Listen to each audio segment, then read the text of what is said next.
Before the service, I was very clear about what I was going to be preaching about. And I'm still kind of clear about it, but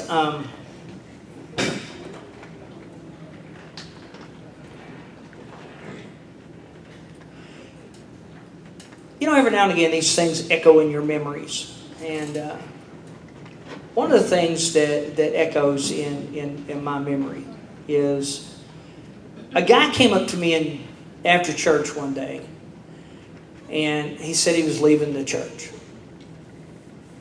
And this years ago. And I said, really? Well, why? And he said, I'm tired of coming to church and feeling bad about myself.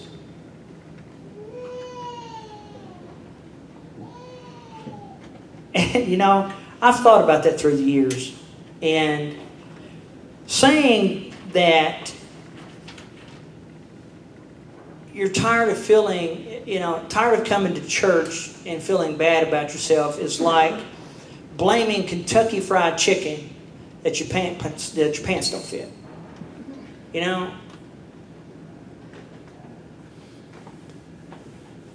When I look in the mirror and I see somebody that has worked and somebody that has worked out, which is not the mirror I normally look in, but it's somebody that works. There's times, let's face it, when we go on diets or whatever, and we feel really good. We look in the mirror and we go, I can see the benefits of, I feel pretty good about myself. I feel pretty good about what I've been doing. I feel pretty good about the weight loss or the muscle gain or the transition. My clothes fit loose or whatever, okay? And that should make us proud. It makes me proud when people come to church here and realize that this is a place for answers. And I'm going to tell you something that I mean from the bottom of my heart. And I want you to know this. I would resign in a second if I thought a pastor was supposed to come here to pastor this church. And I would sit in the pew. I believe in Life Point. I do. I believe in Life Point. But this isn't about me. I would sit in a pew if I thought another pastor could come and reach people differently, better, whatever. If I felt like that it was something that God wanted me to do. Now, I say all that to say this. We have, and on everybody to look here, we have completely, in America, maybe in the world, I don't know, we have completely convoluted the Christian message to fit our idea of the Christian message. Do you know what that's called? Idolatry.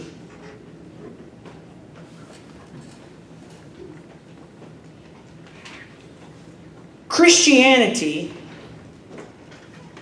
is about, everybody listen, Christianity is about recognizing I'm a sinner and understanding the problem with sin. You see, the problem with sin isn't that it goes against my nature. Guys, it is my nature.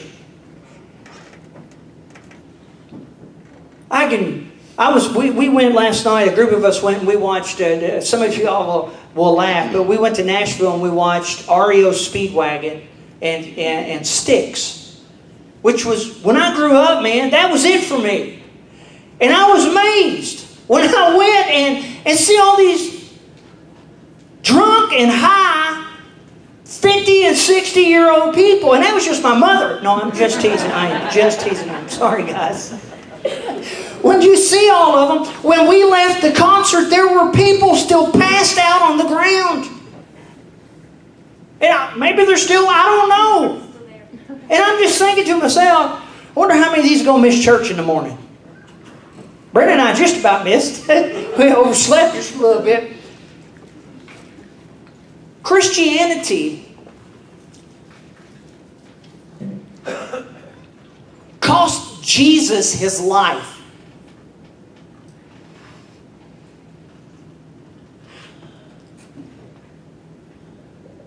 I got so much I want to say. If Jesus were sitting here this morning on this stage and looked down and saw little Lexi here at the altar and saw her broken heart, her brokenness,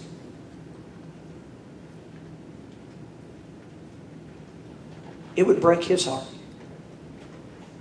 And it would move him.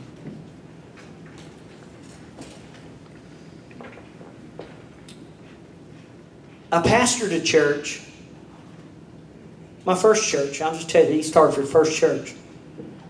When you stood in the pulpit, and this isn't a shot at East Hartford, okay, because this was 20 years ago. In the old sanctuary, there's a clock on the wall, right there. And as I would preach, sometimes it would go over 10, 15, 20, 30 minutes. And I used to have people to come up to me and be just rude about the length of the service. And I'll be honest with you, I got tired of it. And I just told them, I said, either pack a sandwich or pack your bags. I don't know which one to tell you. But I'm going to do what I feel like I'm supposed to do.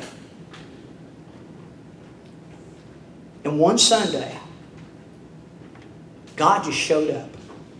And as He showed up, there were people, and He showed up at like 12 o'clock. The most horrible time for God to show up is at the time when you're supposed to get out. And He showed up. And if anybody was there that day, you're going to know what I'm getting ready to say.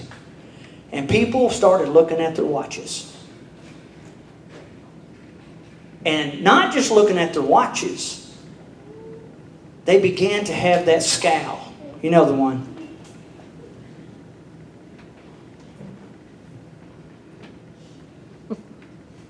Don't think you actually have to do that just for me to see. That's what you're thinking. And there was a whole group sitting right over here, and that's what they were doing.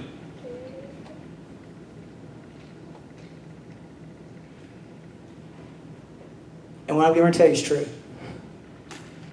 I told everybody, I said, if you are worried about the time, you can go ahead and leave. God has shown up, and that clock fell off the wall. Boom! I didn't plan that. I couldn't have planned that if I wanted to. And here's what hit me this morning. It says that in the latter days, people will leave the faith.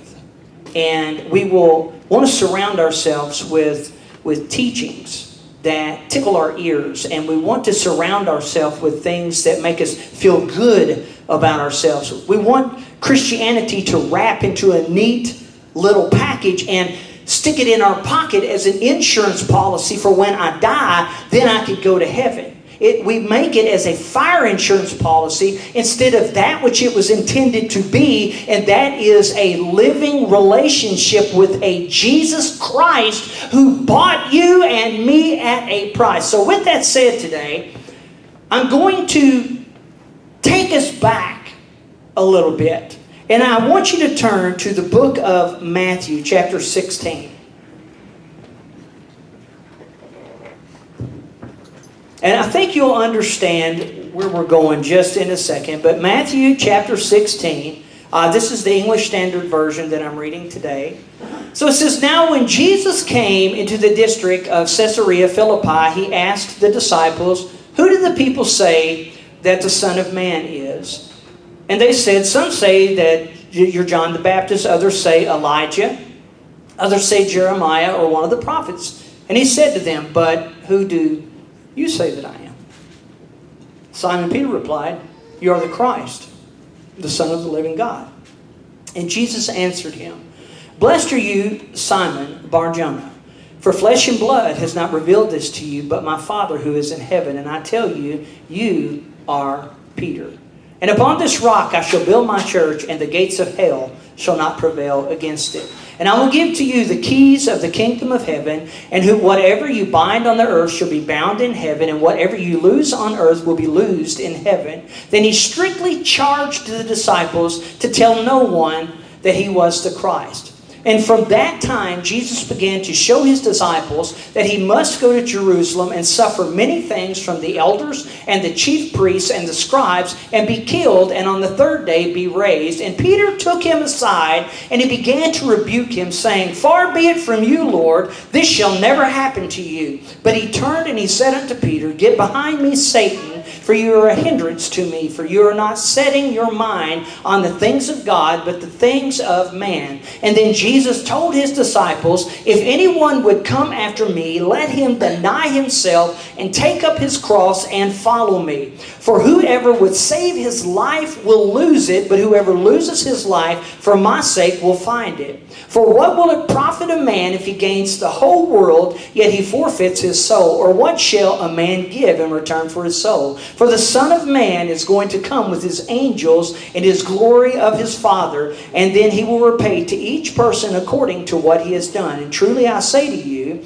there are some standing here that will not taste death until they see the Son of Man coming in his kingdom. Now, I want you to think about the depth of this story. This story's got so many different things in it that we can begin to look at. But back up just a couple of slides there, Brim. It says, first of all, who do the people say that the Son of Man is? Who is Jesus? You see, that's what he's saying. Who am I? Who is Jesus to this world? Let me tell you something, guys. Jesus, even in the church, and I don't mean this one, even in the church, that needs to be asked. Who is Jesus? Is he the king of the church? Listen to what he says. Some say that you're John the Baptist. Others say Elijah. Others Jeremiah or one of the prophets. You see, even the people, they were struggling. Who is this man, Jesus? My goodness. And we're still going on and doing the exact same things. We're not sure exactly who Jesus is in our lives. Friends, that has to be settled. How do I know that? Look what he said next. But who do you say that I am? And and Simon replied, You're Christ, the Son of the living God. In other words, he recognized who he was. You're the King of Kings. You're the Christ, the chosen one. You're God's Son. You're Emmanuel, God with us. And listen, at that moment, listen to what he says. Blessed are you, Simon Bar-Jonah, for flesh and blood has not revealed this to you, but my Father who is in heaven. And I tell you that you are no longer Simon. You are no longer Simon. You have now lost your old identity. A new identity has come upon you. You are now Peter, which means rock, and upon this rock I will build my church. Friends, listen to me. That is a promise. I tell you, you are Peter, and upon this rock I will build my church. Why did he build his church upon a guy named Peter? Because Peter claimed him as Christ. When you and I begin to claim Jesus as Christ, he will build his church. He will build our families. He will build America. He will build your job. He will build your family. He will build everything around that when you and I make the decision who Jesus is. And let me tell you something, and it's going to tick some of you off. Anybody that is worried about the time in here today, you need to figure out who Jesus is. Because he don't care about time. He cares about hearts. Amen.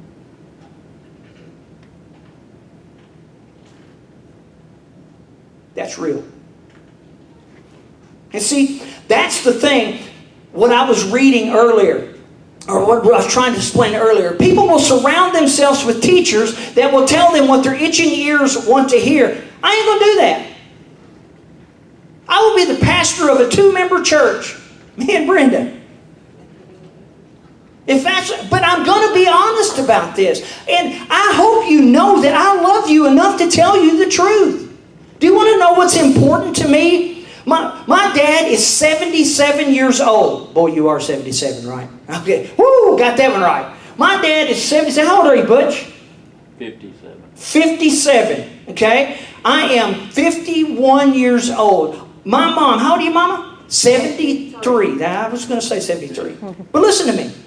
My mom and dad are getting older. I can look around. Tony's getting older. You know, all of us, Miss Brown, we're getting older. And if you are sitting here in this room today and you are getting older, that means you are getting closer to eternity. And that eternity is either heaven or that eternity is hell. And get that in your mind.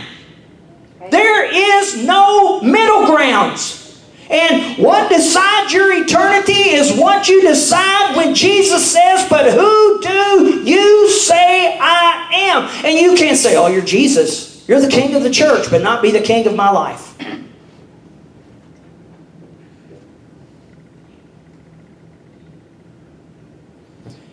Wimpy, snot-nosed preachers all over the world today are going to tickle people's ears.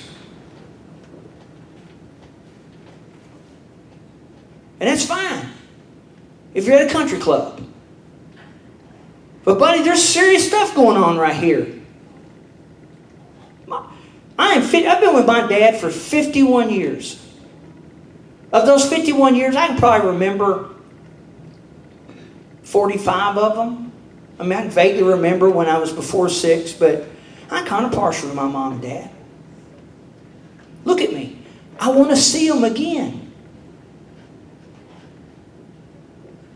I want to know that when my mom and dad die, that my mom and dad are going to be in heaven. And I want to know that when my mom and dad die, which, guys, my mom and dad are going to die. I want them to know that their son's going to come and see them. Just like Mama waits for me to drop in, to just come in and say, "Hey, Mama, hang on, hon, I'll be right in there." I want to see Mama again. That's why it's easy it's easy if a person wants to do that snot-nosed, whiny preaching and make my mom and dad feel good, but I'd rather my mom and dad know that Jesus must be the king of their lives. Amen. And my life.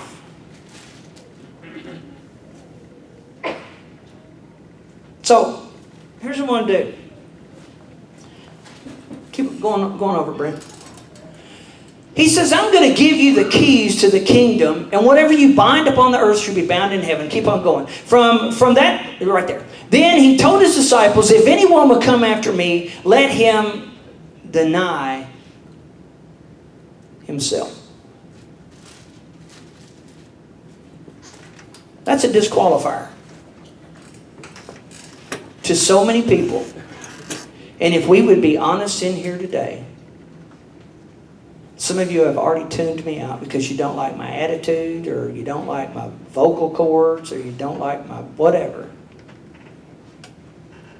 And I'm so sorry for you. Because I have said nothing that's not truthful. And I'm telling you this because let me tell you where I'm coming from. I'm watching our young couples' marriages fall apart in this church. And I've talked to 3 pastors in the last week, and guess what's going on in their churches' lives? Young marriages are falling apart. You want to know why? Because we have not understood what this means. Let anyone that would come after me deny himself and take up his cross.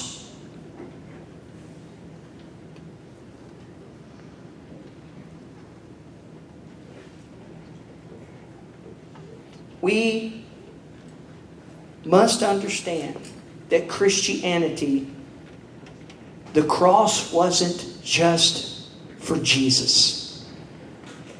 His cross was.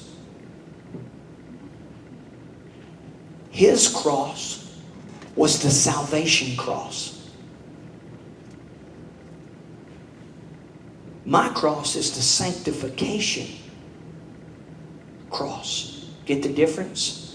I couldn't bear his because only a perfect, spotless sacrifice could be on it. And only Jesus could do that. Do you know how hard that was?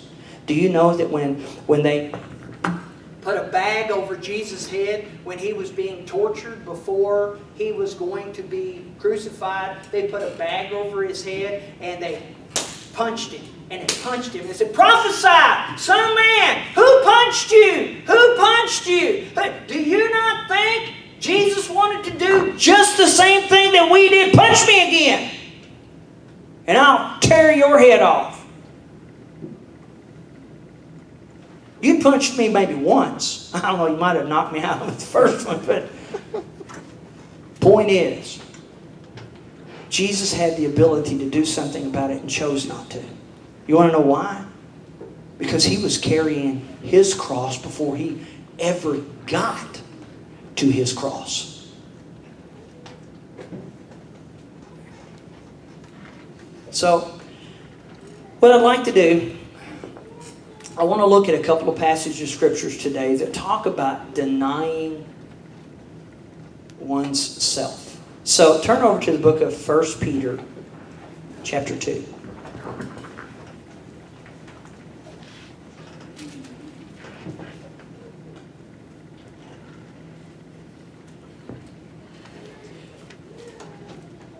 This 1 Peter chapter 2, and I want you to look in verse 11.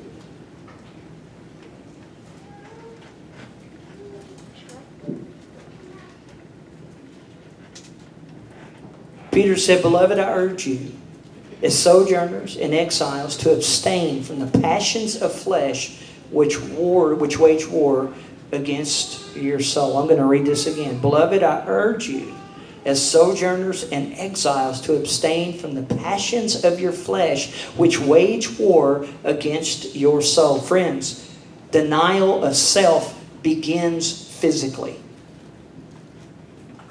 I have these, everybody, we all have these passions and lusts that we battle against. And I don't know, it's whatever it is, whatever yours is up to you. Some of us are dealing with anger. Some of us are dealing with frustration. Some of us dealing with hate. Some of us are hanging on to bitterness. Some of us are hanging on to whatever. That's the point. You fill in the blank, whatever yours is. But he said, if you want to be a follower of Jesus Christ, we're trying to explain to you. We're trying to line this out. If I want to be a good electrician, here is how you go about doing it. If I want to be a good iron worker, here is how you go about doing it. If I want to be a good mechanic, here is how you go about doing it. And he said, if you are going to be a follower of Christ, here are some things we've got to do. Do not, or I urge you to abstain. Abstain. You know what that means? Stay away from certain things. We don't buy into that. I'm not under the law. I'm under the New Testament. Jesus said I'm under grace, so I can do whatever I want to do. No, you can't.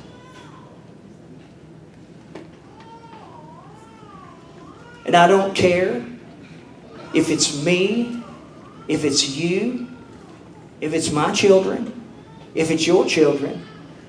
Christianity means we abstain from things that are not godly. Oh, hang on, stop. Nobody look and start thinking about somebody that's ungodly. Oh, I know this guy. Man, I'm telling you. If you only knew him and his sin. I don't have to know him and his sin because I know you and yours. You know me and mine.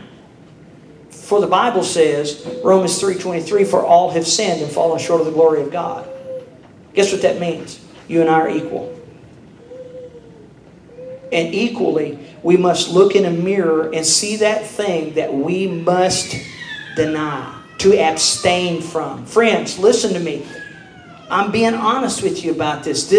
Remember when the Apostle Paul said, I have fought the fight and I have finished my course? Do you want to know what that meant?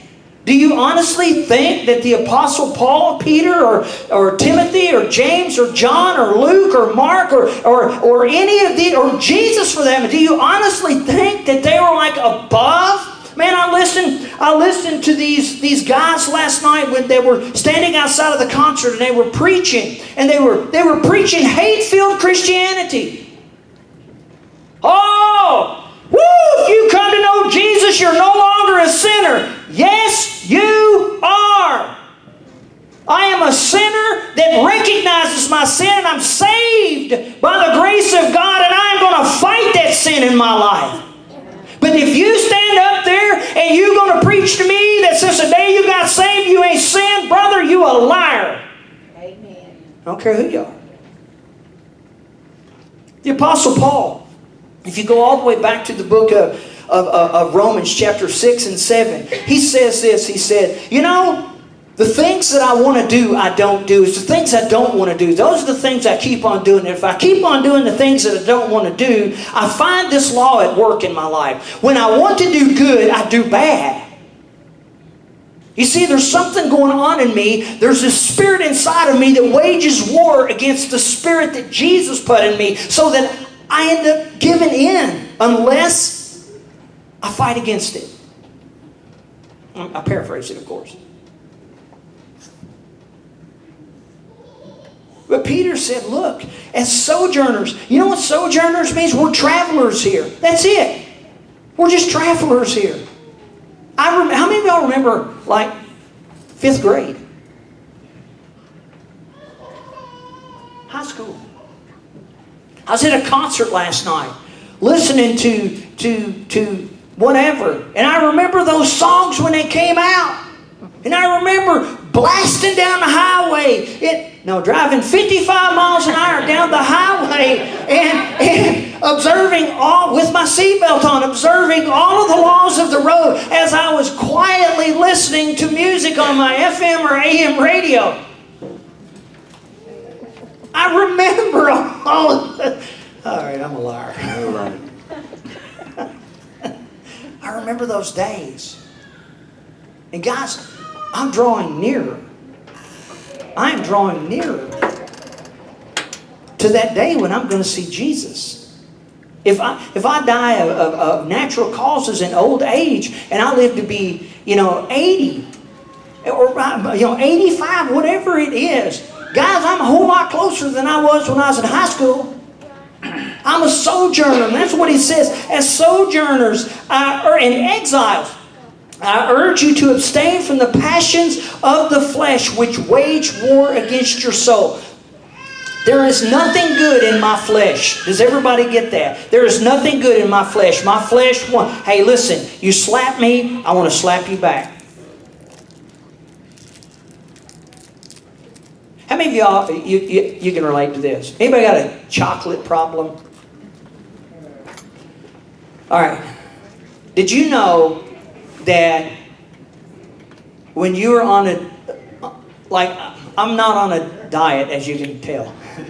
I'm not on a diet right now, okay? And if I get some chocolate, awesome, I love it. And I ain't sharing it. No, I would share it with you, but I love it. But the moment that I go on a diet, what happens to my chocolate radar? Up high. And I crave it, don't I? Yes. Or do you want to know why? Because my spirit has told me I need to do something good. And my flesh says, but let's do it with some chocolate. That's what he's saying. And I'm not trying to make light of it. You see, let's do it a little bit differently. Our marriages, our personal walk with Jesus Christ, our spirits tell us what we need to do. And our flesh battles against it. Let's turn over to Hebrews chapter 11. So, if we have to be honest about what Peter just told us, if that's honesty, this one is choice. And look in chapter 11, Hebrews chapter 11, verse 24. Hebrews 11:24.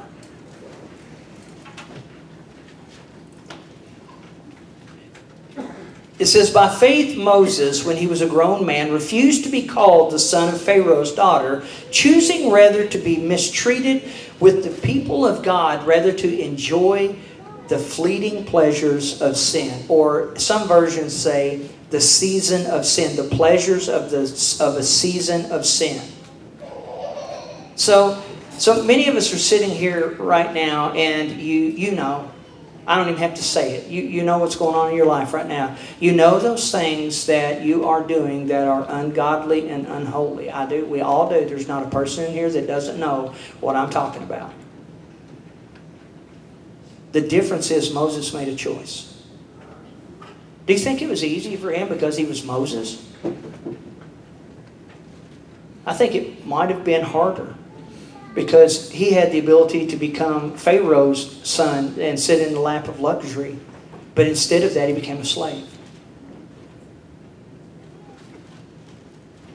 You see, it's all about your choice. What are you going to choose? Now, I know that it's 11:26. I know that. But here's what I want you to understand today.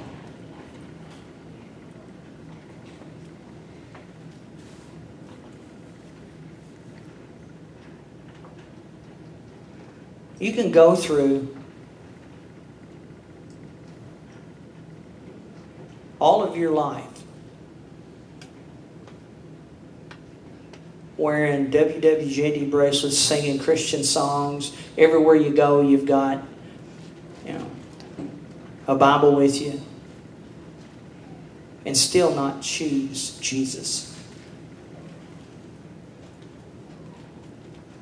When you choose Jesus, things begin to change. A fight wells up inside of you. And that fight that begins to well up inside you is a godly fight. It is Christ living in you, fighting against sin that owns you. So I want to encourage you this morning. Everybody listen, and I'm going to conclude. Listen. It's about choosing. And I don't mean, all right, I'm going to choose to keep my marriage together. That's not what I'm talking about. As a matter of fact, you may choose Jesus and your marriage fall apart. That's not my point.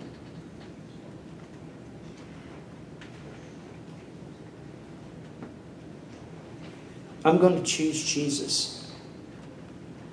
And I'm going to fight. And I'm going to keep fighting. And I'm going to keep fighting. And I'm going to keep fighting. And I'm going to be honest about my fight. And I'm going to keep on fighting my fight. And I'm going to win some victories. And I'm going to get smacked around in some battles. But when I'm smacked, you want to know why I get smacked around in battles? It's when I begin to shrink back from the Word of God. When I begin to put myself back on the throne and take Jesus off the throne of my life. Let me tell you something. When Jesus is sitting on the throne of my life, nothing can touch me. When my marriage, when my life, when my actions, when my choices begin to falter and fail, it's because I have taken Jesus Christ off of the throne.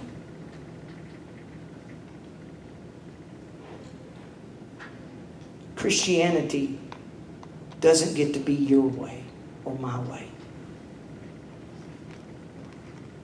It's Jesus' way.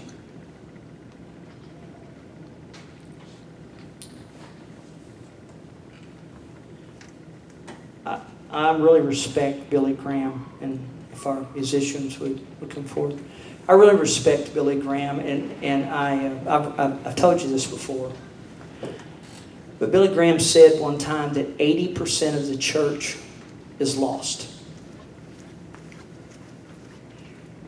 So if there are 60, 50, if there are 50 people in here today, you do that math. 8 out of 10. 40 people. If he's correct, 40 people are lost. I wonder where he gets that at. It's because our actions don't match our titles. We want to be in the world, of the world, like the world, until the world is over. And then we want to be with Jesus forever. That's when I'll learn to sing Amazing Grace. That's when I'll sing. Oh, that's when I'll enjoy worship. That's when I won't have a frown on my face every time I walk into church, is when I go to heaven.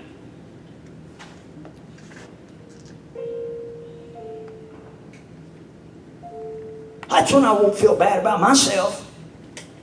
Hey, that's when I'll start attending normally.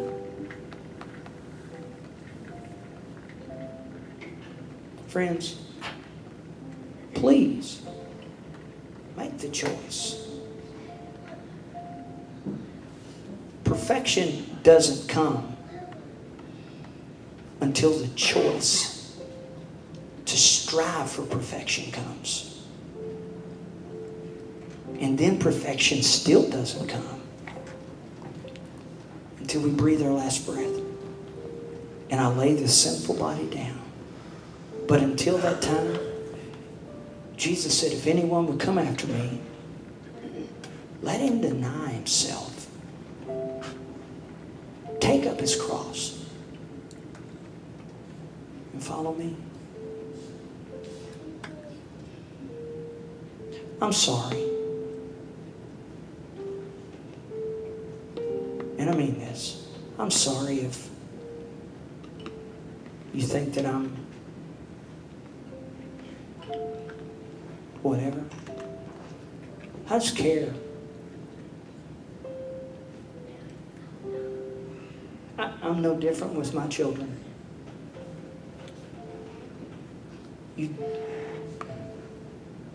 It's Christ's way.